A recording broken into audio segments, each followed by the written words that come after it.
few days ago I told my students we were studying microplastics that are in the Great Lakes and everywhere else. And I said to them, I don't want to always tell you that things are terrible, but I do want to tell you that I think your generation has the power to make great change because you're great problem solvers and you've grown up with technology that can help assist you to find answers to problems that we have not found answers to. And I really think that kids are smart, they're creative, they have great ideas, and now they have the tools, many of them have tools to do amazing things and to really help our environment.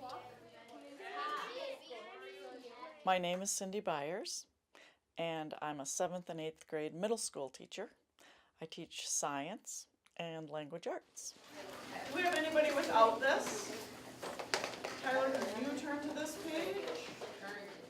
I started in a small town north of Green Bay called Oconto, and I taught 4th grade for 2 years. Absolutely loved it, loved the 4th graders.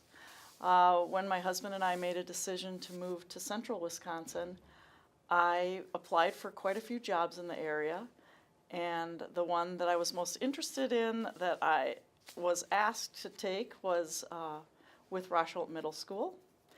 And Rosholt Middle School is part of a small rural district.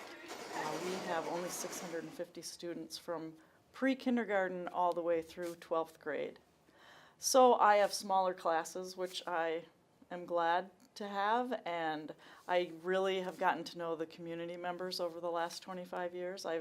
Now I'm starting to have students that were once my student, the parents were students of mine, so it's really fun to be such a part of a community, and it's a wonderful small rural school.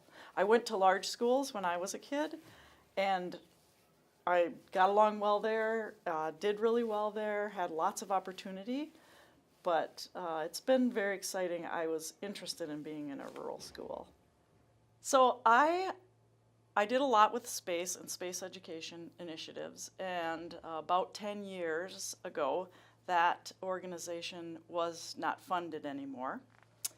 And I was looking for more opportunities because I saw what I could really bring so much back for the kids and just enrich the classroom in so many ways if I had those enriching opportunities.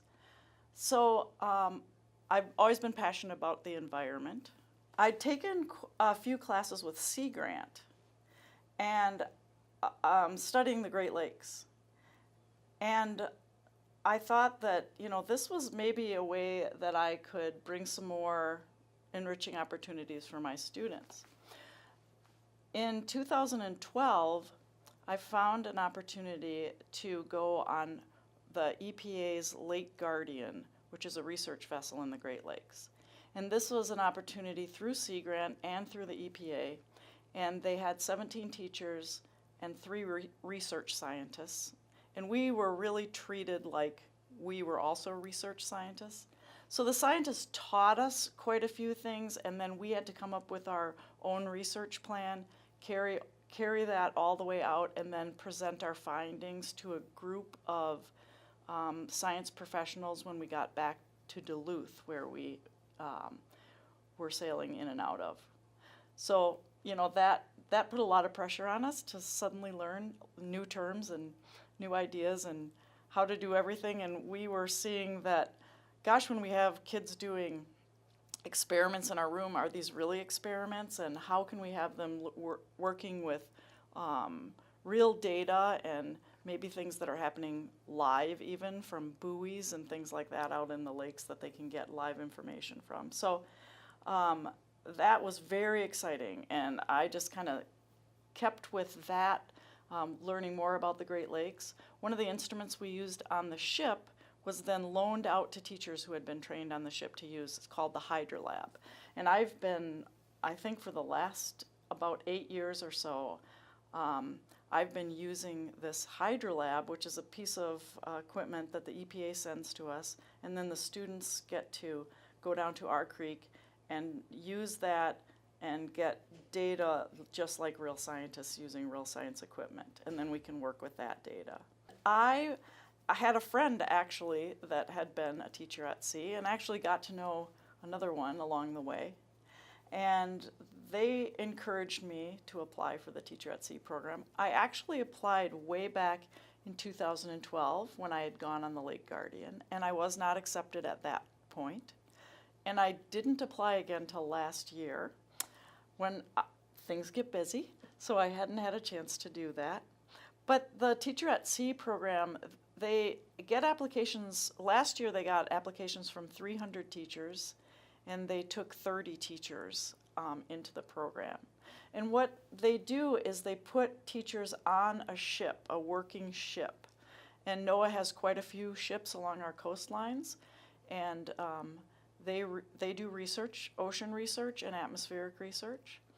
And so when you're placed on a ship, you become part of that working group on that ship. So I applied for that last November and was accepted into the program.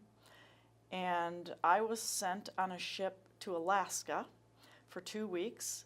So I left school for 2 weeks, left my students for 2 weeks, and kept in touch with them with a blog. But I was in Southeast Alaska on NOAA ship Fairweather. And this is a ship that maps the ocean floor. So I learned all about mapping and the necessity for mapping. We also mapped part of a plate boundary, so that was really exciting for my students when I brought that back in pictures, and you can actually see the crack in the Earth's crust from the mapping that we did there. There were glaciers there and all sorts of things that are part of our study in earth science. Okay, seventh graders. So since I got back from my trip with NOAA, I've tried to put more ocean education into my curriculum. So we've done things like we've used engineering design to build ROVs. Those are like little remotely operated vehicles like they used to discover the Titanic. We actually had a chance also to do a video conference with the Nautilus, which is a ship out in California, one of Bob Ballard's ships. And we got to talk to them about using their big ROVs in the ocean and some of the discoveries they made. So the kids were really, really excited about that. We've done some other career studies, which has turned out to be really interesting. When I came back, one of the lessons that I wrote was about working for NOAA. So I introduced the students to life on the ship and what sort of opportunities are available on the ship for employment and with NOAA.